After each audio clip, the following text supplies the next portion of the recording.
10. If you've ever said no to a get-together, bought a movie ticket for one, or sat alone at a cafe with your coffee, chances are someone has given you a strange look. People often assume that someone who spends time alone is either sad or something is wrong with them. But the truth is, solitude is often chosen by those who enjoy their own company the most. People with deep thoughts, who feel alone even in a crowd, and find peace only when they are by themselves. Unfortunately, our society still equates being alone with having a problem. That's why people who are inwardly strong and content with themselves are often labeled as different or weird. 9.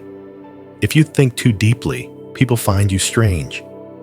Have you ever noticed that when you overthink things, like someone's tone, their eyes, or small details, people ask, "Why do you think so much?"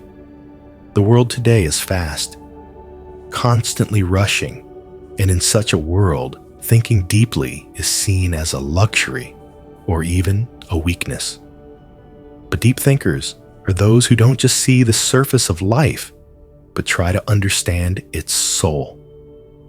They're not built for small talk, and that can make others uncomfortable. Deep thinkers often understand the complexities of the world, but struggle to express themselves. And when someone holds so much inside, people on the outside think there's something odd about them. 8. Truly listening to others can also make you seem weird. We live in a time where everyone wants to be heard, but no one wants to listen. So when you genuinely listen, without interrupting, without judging, people are surprised. They wonder, why is this person listening so much? What's their deal? Today, empathy has become a rare luxury. An empathetic person absorbs others' words and emotions, and that makes them seem too sensitive or strange. In reality, the world needs such people, but it doesn't have the patience to understand them. And so, those who truly listen are often misunderstood. 7. If you avoid small talk, you're called arrogant. Whether it's awkward silence in an elevator or random chit-chat with distant relatives at a wedding, if all that feels forced to you, you've probably been called arrogant at some point. Society believes that being polite and normal means engaging in superficial talk. But some people crave heart-to-heart connections. They don't ask about the weather. They ask, "How are you really?"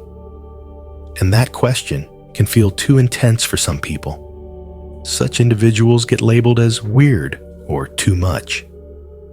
Those who long for meaningful conversations often stand out in a crowd. And because they don't wear a mask, the crowd calls them strange. 6. If you observe things closely, people think you're staring.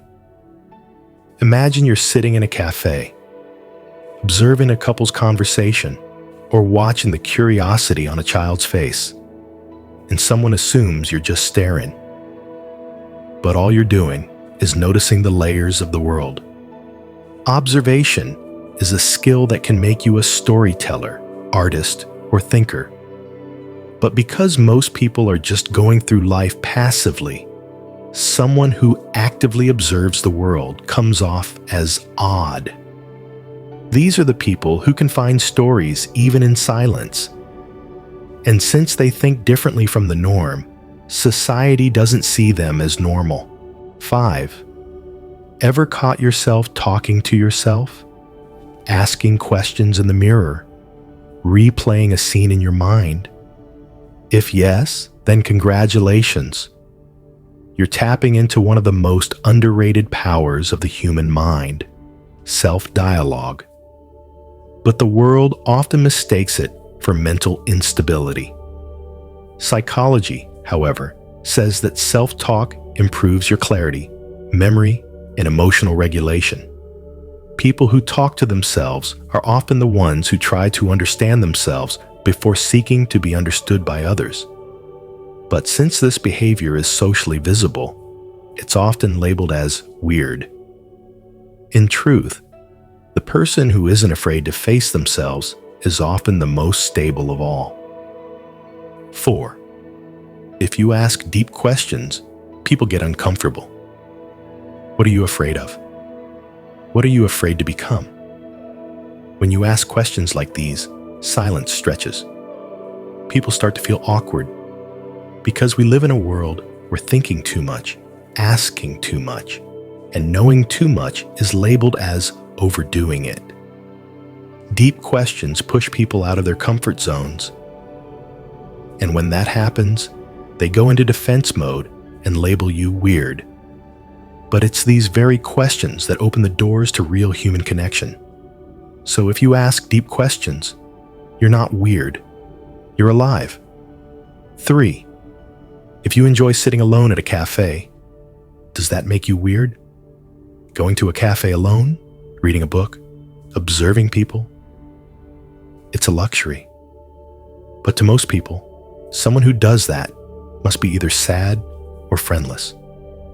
But those who sit alone are not alone. They are with themselves. And that's what society finds strange.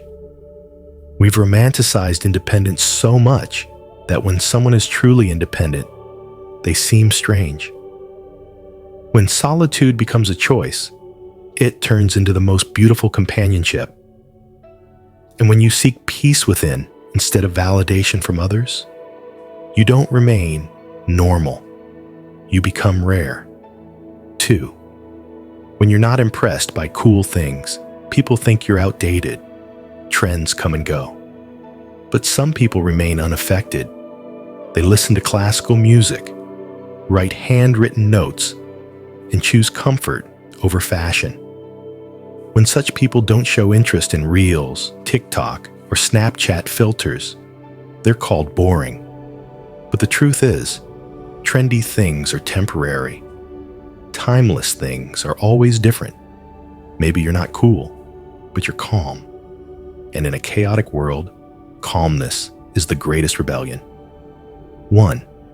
And the biggest thing, if you express yourself, you're labeled as too much.